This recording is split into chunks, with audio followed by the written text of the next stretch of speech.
Everyone, it's me Anjali Verma and welcome back to my channel study warehouse. तो पहला exam आपका maths का ही है। बोर्ड एग्ज़ाम स्टार्ट हो रहे हैं। यूजुअली तो ऐसा होता था कि इंग्लिश है, हिंदी है, कोई इजी सा सब्जेक्ट है जिससे हमारे बोर्ड एग्ज़ाम स्टार्ट हो रहे हैं। पर इस साल जो पहला बोर्ड एग्ज़ाम है वो ही मैथ्स का है।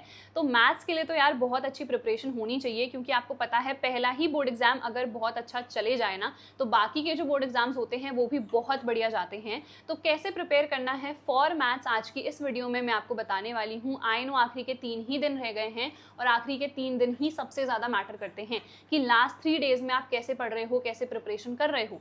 तो चलो डिस्कस करते हैं कैसे हमें प्रिपेयर करना है, क्या क्या चीज़ें करनी है। मुझे पता है बहुत सारे ऐसे अभी भी लेजेंड बैठे हैं जिन्होंने कुछ भी नहीं पढ़ा है, तो उनको क्या क्या चीज़ें करनी है अच्छे तरीके से सुन लेना और फॉलो भी करना, ठीक है। तो देखो, सबसे पहले तो आप लोगों को देख लेने हैं वन शॉट लेक्चर्स। अभी वो टाइम है ही नहीं कि तुम लोग 4, 5, 10 घंटे के लेक्चर्स देखो। चाहे मैं मैथ्स में कह दूं या साइंस में कह दूं, किसी भी सब्जेक्ट में आपको बहुत लंबे लंबे लेक्चर्स देखने की ज़रूरत है ही नहीं। क्लास 10th का इतना ज़्यादा सिलेबस है ही नहीं। आपको सिर्फ जो फॉर्मूलाज यूज़ होने हैं, जो कॉन्सेप्ट है वो समझ लेना है लेक्चर से। उसके बाद खुद से प्रैक्टिस करनी है, क्योंकि maths is all about practice. जितने ज़्यादा क्वेश्चंस आप लोग प्रैक्टिस करोगे उतना अच्छा आप लोग स्कोर कर पाओगे, ठीक है। तो सबसे पहले आपको सिर्फ वन शॉट लेक्चर्स देखने हैं 1 घंटे में, मैक्सिमम 2 घंटे में, जिसमें आपका जो पूरा कॉन्सेप्ट है वो क्लियर हो जाए, ठीक है। उसके बाद आपको आ जाना है एनसीईआरटी पे। अब आई नो कि एनसीईआरटी में भी इतने सारे क्वेश्चंस हैं। जो ये लेजेंड बच्चे हैं जिन्होंने साल भर कुछ भी नहीं पढ़ा, वो सारे क्वेश्चंस तो कर नहीं पाएंगे। तो सिर्फ आपको मोस्ट इंपॉर्टेंट एनसीईआरटी क्वेश्चंस ही अभी प्रैक्टिस करने हैं। तो यूट्यूब में सर्च कर लो, आपको बहुत सारी वीडियोस मिल जाएंगी जहाँ पे सिर्फ मोस्ट इंपॉर्टेंट एनसीईआरटी क्वेश्चंस बताए गए हैं। सिर्फ अभी आपको उन्हीं एनसीईआरटी क्वेश्चंस पे फोकस करना है। बहुत सारे क्वेश्चंस आपको नहीं करने हैं एनसीईआरटी से, क्योंकि एनसीईआरटी में एनीवे कॉम्पिटेंसी बेस्ड क्वेश्चंस बहुत कम है। तो एनसीईआरटी से तो जो भी मोस्ट इंपॉर्टेंट क्वेश्चंस है आपने कर लिए। उसके बाद अगर आपके पास कोई क्वेश्चन बैंक है या फिर सैम्पल पेपर्स हैं या जो पास्ट 5 ईयर के पीवाईक्यूज हैं उनमें क्वेश्चंस आपको मिल रहे हैं ना, तो वहाँ से डेफिनेटली कर लो, क्योंकि पिछले ऑलमोस्ट 4 से 5 साल से हमारे कॉम्पिटेंसी बेस्ड क्वेश्चंस आ ही रहे हैं। हमारे एमसीक्यूज आ रहे हैं, असर्शन रीजन है, केस स्टडी वाले क्वेश्चंस हैं, ये सारे टाइप के क्वेश्चंस आ रहे हैं। तो इसीलिए आपको अभी कॉम्पिटेंसी बेस्ड क्वेश्चंस पे ज़्यादा फोकस करना है। ये तो हमारे सिंपल वाले हैं। एनसीईआरटी के क्वेश्चंस तो आप लोग इजीली कर लोगे, एक बारी बस आपको वन शॉट देखने की देर है। अगर आपको कॉन्सेप्ट समझ में आ गया, एनसीईआरटी के सारे क्वेश्चंस आप लोग कर लोगे। दिक्कत कॉम्पिटेंसी बेस्ड क्वेश्चंस में ही आएगी। इसीलिए मैं वापस से कह रही हूँ कि आप लोग सैम्पल पेपर्स या पीवाईक्यूज या क्वेश्चन बैंक या जो भी बुक आपके पास अभी है उससे इस लेवल के क्वेश्चंस प्रैक्टिस करना स्टार्ट कर दो, ठीक है। चलो, उसके बाद पीवाईक्यूज का तो मैंने आपको बता ही दिया है। लास्ट 10 ईयर्स के आपको करने हैं, ठीक है। अगर आपको लगता है यार लास्ट 10 ईयर्स के तो नहीं हो पाएंगे, तो लास्ट 5 ईयर्स के कर लो, क्योंकि लास्ट 5 ईयर्स में जो लेटेस्ट कॉम्पिटेंसी बेस्ड क्वेश्चंस है वो आपको मिल जाएंगे, ठीक है। देन आपको करने हैं सैम्पल क्वेश्चन पेपर्स। अब पहले तो ना कुछ सैम्पल पेपर्स ऐसे होंगे जो आप लोग खुद से नहीं प्रैक्टिस कर पाओगे, तो आप सोल्यूशन देख के उनको सॉल्व कर सकते हो, कोई दिक्कत नहीं है। बट उसके बाद एटलीस्ट 2 से 3 सैम्पल पेपर्स ना ऐसे होने चाहिए जो आप लोग खुद से सॉल्व कर रहे हो, ठीक है। कि आपने खोल दिया है पेपर और बिना सोल्यूशन देखे आप खुद ट्राई कर रहे हो, और ये होना चाहिए लास्ट में, जब आपका पूरा सिलेबस हो गया है, आपने पीवाईक्यूज वगैरह सब कर लिए हैं, कुछ सैम्पल पेपर्स आपने सोल्यूशन देख के सॉल्व कर लिए हैं, तो उसके बाद लास्ट में 2 से 3 एटलीस्ट आपको सैम्पल पेपर्स खुद से सॉल्व करने हैं, ठीक है। तभी आपको कॉन्फिडेंस मिल पाएगा और जो लेटेस्ट पैटर्न है उसके अकॉर्डिंग आप लोग खुद से क्वेश्चन प्रैक्टिस कर पाओगे, ठीक है।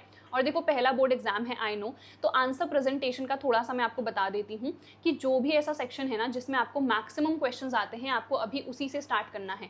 ऐसा आपको नहीं करना है कि कोई भी सेक्शन से आपने स्टार्ट कर दिया कि यार सेक्शन ए से ही हमें स्टार्ट करना है, ऐसा ज़रूरी नहीं होता है। अगर सेक्शन ए के स्टार्टिंग के क्वेश्चंस आपको नहीं आते हैं तो एग्जामिनर पे एक बहुत बुरा इंप्रेशन पड़ेगा कि इस बच्चे को तो स्टार्टिंग के क्वेश्चंस ही नहीं आते हैं, या मान लो वो क्वेश्चन ईजी था पर आपको नहीं आया, तो एग्जामिनर के सामने तो यही इंप्रेशन गया ना कि इतना ईजी सा क्वेश्चन है और ये भी नहीं आता इस बच्चे को। तो वो लोग ना इसी माइंडसेट के साथ आपकी कॉपी को चेक करते हैं। इसीलिए आपको क्या करना है, जिस भी सेक्शन से आपको मैक्सिमम क्वेश्चंस आते हैं उसी से स्टार्ट करना है। 15 मिनट का हम लोगों को रीडिंग टाइम मिलता है, उसको यूटिलाइज करो, ठीक है। देखो कि कौन सा ऐसा सेक्शन है जहाँ पे मुझे मैक्सिमम क्वेश्चंस आ रहे हैं, उसी सेक्शन से स्टार्ट करना, ठीक है। और रफ वर्क के लिए आपको पता है कॉपी की, मतलब जो भी आपकी आंसर शीट है उसका जो लास्ट वाला पेज होता है उसको यूज करना। ये नहीं कि इधर पे काम चल रहा है, साइड में ही आपने एक रफ कॉलम बना दिया है, यहाँ पे कैलकुलेशंस चल रही हैं, उससे काम बहुत ही मेसी लगता है। तो लास्ट वाला जो पेज है उसको आप लोग रफ वर्क के लिए यूज कर सकते हो, ठीक है। चलो आई होप यार ये बातें आपको समझ में आ गई होंगी। अब मैथ्स में बहुत ज़्यादा इंपॉर्टेंट है कि जितने भी फॉर्मूलाज हैं उनको आप लोग रिवाइज करो। कई बार ऐसा होता है कि क्वेश्चन तो हमें आता है, मेथड पता है आगे क्या क्या करना है, पर जो मेन फॉर्मूला सबसे पहले स्टेप में लगाना था वही भूल गए। बहुत सारे बच्चों के साथ ऐसा हुआ है। तो जितने भी फॉर्मूलाज हैं उनको वापस से अच्छे तरीके से रिवाइज कर लेना, देन सारे स्टेप्स को मेंशन करना। क्लास 10th के प्री बोर्ड में मैंने गलती करी थी। मैंने क्या करा था कि बीच के स्टेप्स तो मैं सारे खा गई थी और फाइनल आंसर मैंने ऐसे प्रेजेंट कर दिया था। तो मेरी टीचर ने मुझे बोला था कि अंजलि ऐसे तो देखो नंबर नहीं मिलने वाले हैं, मुझे पता है कि तुम्हें आता है, पर तुम्हें ये एग्जामिनर को भी दिखाना है, क्योंकि एग्जामिनर को नहीं पता तुम कौन हो। तुम होगे अपने स्कूल के टॉपर, पर वो तुमको नहीं जानते हैं, तो तुम्हें उनको शो करना है कि हाँ भाई मैं हूँ टॉपर, ठीक है, तुम्हें दिखाना है उनको। तो इसीलिए आपका जो आंसर प्रेजेंटेशन है वो बहुत मैटर करता है। हर एक स्टेप को मेंशन करो, स्टेप्स को बीच में खाना समझ के मत खाओ, ठीक है। स्टेप्स हर एक मेंशन करने हैं, क्योंकि स्टेप वाइज मार्किंग होती है स्पेशली मैथ्स में, ठीक है। चलो उसके बाद सिली मिस्टेक्स को अवॉइड करो, ये भी मैं ही हूँ, ठीक है। मैं ये गलतियाँ बहुत करती थी, तभी इवन क्लास 10th में मेरे 98 आए थे, क्लास 11th में मेरे 99 आए थे, ठीक है। फिर जाके क्लास 11th के जो मेन एग्जाम्स हुए थे फिर उसमें मेरे 100 आए थे, क्लास 12th में भी मेरे 100 आउट ऑफ 100 आए थे। और वो इसीलिए आए थे क्योंकि मैंने कोई भी सिली मिस्टेक नहीं करी थी, मैंने वर्क करा था। देखो क्लास 10th में नहीं आ पाए, इवन दो मुझे सब कुछ आता था, क्योंकि मैंने कुछ ना कुछ सिली मिस्टेक कर ही दी थी कैलकुलेशन में। इसीलिए आपको सिली मिस्टेक्स को अवॉइड करना है। इवन आधा एक नंबर भी बहुत ज़्यादा मैटर करता है, ठीक है।